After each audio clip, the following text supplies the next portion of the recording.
Alors pour ceux qui ne le savent pas, je réalise des couvertures de livres dans mon temps libre que je partage dans mon graphic book sur Wattpad. Je mettrai un lien dans la description. Et si vous voulez en savoir plus sur ça, allez voir le graphic book.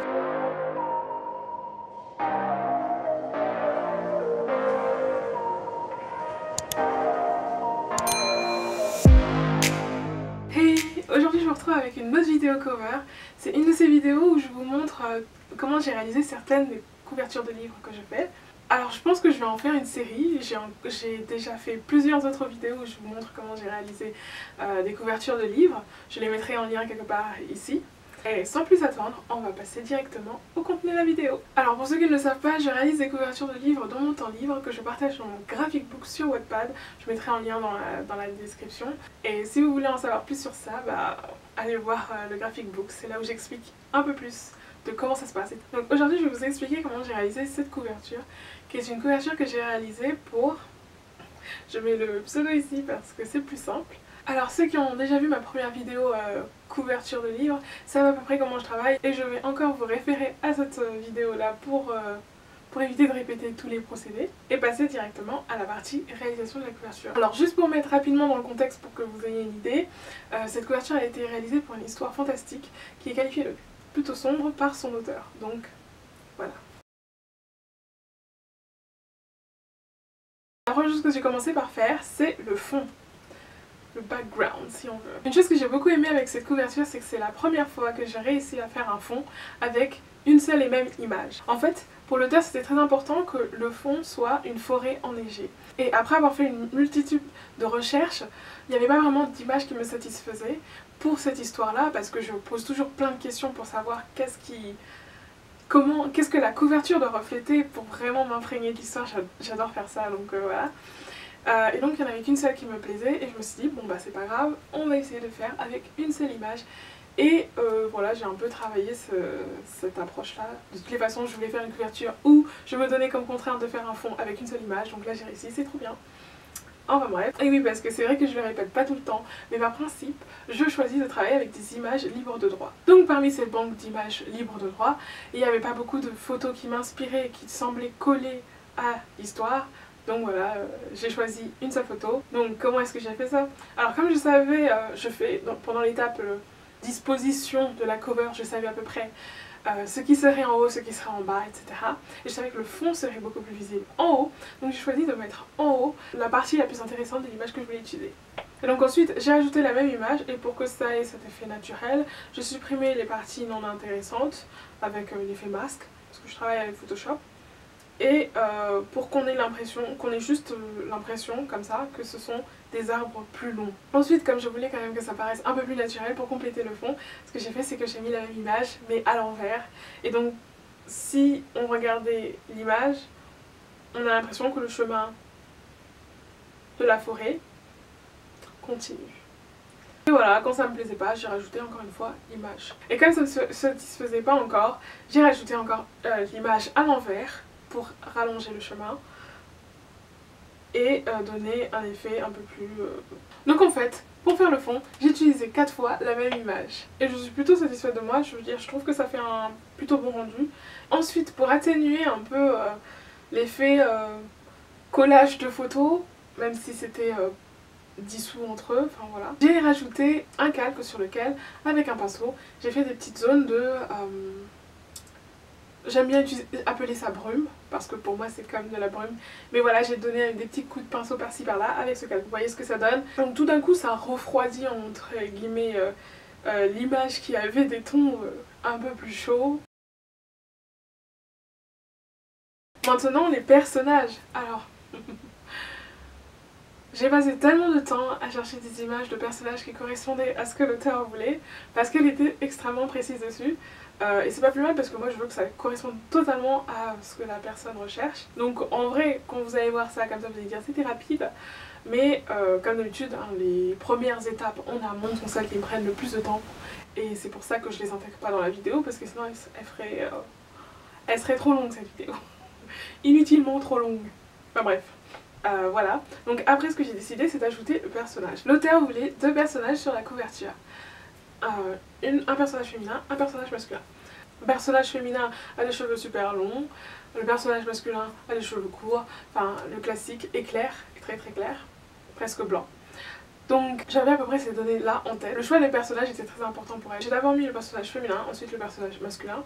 Il était important qu'il regarde un peu vers les horizons, même si pour le personnage masculin, j'ai pas choisi un personnage masculin qui regardait aux horizons, parce que d'après en me posant des questions, j'ai bien compris que ce personnage était plutôt froid, un peu grognon, mais en vrai plutôt froid. Donc j'ai pensé que ce personnage, que cette photo-là, calait plus que d'autres photos. De toutes les façons, il y avait très peu de photos satisfaisantes pour le personnage masculin par rapport à l'histoire qui était donnée. Et il était très important que le personnage masculin ait les cheveux très clairs et que le personnage féminin ait les cheveux bruns longs. Enfin bref, pas grand chose à dire par rapport à ces personnages. Et pourtant c'est ce qui m'a pris le plus de temps. Ensuite, ce que j'ai fait et ce que j'aime beaucoup faire dans les couvertures, c'est rajouter des effets dégradés pour mettre en avant certaines zones et pas d'autres.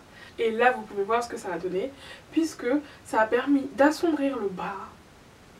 Et comme c'est ce que je visualisais pour la couverture finale, c'est-à-dire un bas assombri et un haut avec la forêt, et au centre les deux personnages principaux qui se tournent le dos. Donc voilà, ça allait avec ce que je voulais faire avec la couverture. Ensuite, il a fallu mettre le titre. Alors, j'étais moi-même surprise de la graphie que j'ai choisie finalement, de la police que j'ai choisie. Finalement, je trouvais que ça collait bien avec l'histoire. En fait, à la base, je n'allais pas du tout choisir cette police-là, mais j'ai voulu voir ce que ça donnait et je me suis dit finalement, j'aime bien. Après, je pense, il est possible que je la change, mais je suis agréablement surprise du fait que ça rentre bien. Parce qu'il fallait pas que ce soit... Je voulais pas un truc trop...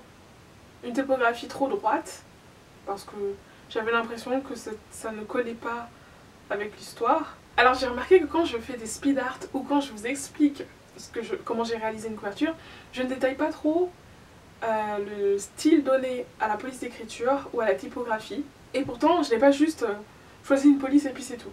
J'ai ajouté plein d'effets que à chaque fois je personnalise à chaque couverture que je réalise. Donc pour cette couverture là et pour ce titre, j'ai fait qu'un effet d'ombre portée. Une police est souvent travaillée. En tout cas moi ce que j'aime bien faire, c'est toujours travailler les ombrages, les reflets, etc. d'une couverture de livre, parce que je trouve que ça rajoute un plus au titre. Je le détaille pas souvent, mais je le fais tout le temps. En fait, je le détaille pas parce que ça me paraît anecdotique et pourtant, je vous montrerai peut-être ce que ça donne sans. Ça peut faire toute la différence.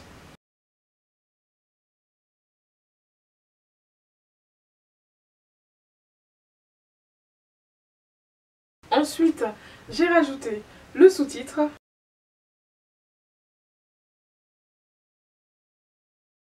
Et alors, ce que j'ai voulu faire, et ce que j'aime bien faire de temps à autre sur les couvertures, c'est voir ce qui se passe quand je change la teinte et saturation d'une couverture.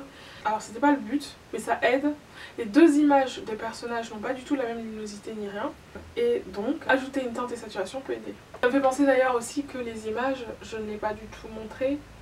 Enfin je l'explique pas non plus, mais parfois aussi je change leurs caractéristiques comme la luminosité, la teinte, parfois je les désature. Enfin je veux dire, je ne vais pas forcément dans les détails. Et je sais pas si ça vous intéresserait. Si c'est le cas, dites-le moi en commentaire. Parce que c'est vrai que même dans ces vidéos là, je ne vais pas extrêmement beaucoup dans les détails. Mais tout ça pour dire que c'est jamais l'image brute. C'est l'image déjà détourée, quand il y a pour enlever le fond. C'est l'image, ensuite je change la luminosité, les ombrages, etc. en fonction de ce que j'ai besoin de faire ou pas. Et ensuite, j'ajoute un effet ou pas, comme la teinte et saturation. Et en général, je l'ajoute sur l'ensemble de la couverture. Voilà. Alors la grosse différence avec cette couverture, et ce qui fait que je l'aime autant, c'est que je me suis rendu compte à quel point les effets pouvaient apporter un plus aux couvertures. Alors c'était quelque chose que je faisais avant, il y a fort longtemps, quand je commençais à faire des pré-made. Je rajoutais souvent des effets aux couvertures que je réalisais, sauf que là, en utilisant Premiere Pro, j'ai complètement mis ça de côté puisque Enfin les effets, enfin la seule chose éventuellement sur laquelle je touchais c'était la teinte et saturation sous Photoshop. Et là, pour la première fois, je voulais mettre un effet sous Lightroom. Alors la grande différence c'est que c'est plus simple sur Lightroom de changer un tas de caractéristiques. Et moi, comme dans mon temps libre, je m'amuse à créer des presets, c'est-à-dire des paramètres que j'applique à une image et que j'enregistre pour les appliquer à d'autres images. Et donc j'ai essayé de multiples presets sur cette couverture-là.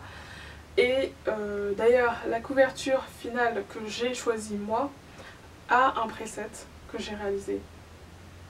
Et vous voyez du coup la différence de teinte. Dites-moi laquelle vous préférez, d'ailleurs je serais curieuse de savoir quelle teinte vous préférez plus que l'autre. Je me suis amusée à faire plein de teintes d'ailleurs, hein. Et à chaque fois qu'on change ces aspects-là, la couverture change d'atmosphère aussi. Donc je me suis amusée à faire ça avec cette couverture-là et voilà. Je pense que je le ferai plus souvent parce que ajouter un effet change tout. D'ailleurs les 3/4 des... Je regardais mes posters, mais les 3/4 des photos ou affiches de films ont cette espèce d'effet en plus qui fait que c'est magnifique. Donc voilà pour cette vidéo cover où je vous expliquais comment j'ai réalisé cette couverture de livre. J'espère que ça vous a plu, que vous avez découvert des choses. J'aime bien montrer les procédés, comme ça peut donner des idées à d'autres ou vous permettre d'avoir une idée de comment vous pourriez faire vos propres couvertures, je sais pas. Donc voilà, si cette vidéo vous a plu, n'hésitez pas à mettre un pouce vers le haut et à vous abonner, ça fait toujours plaisir. Moi je vous dis à bientôt pour une autre vidéo. Bye.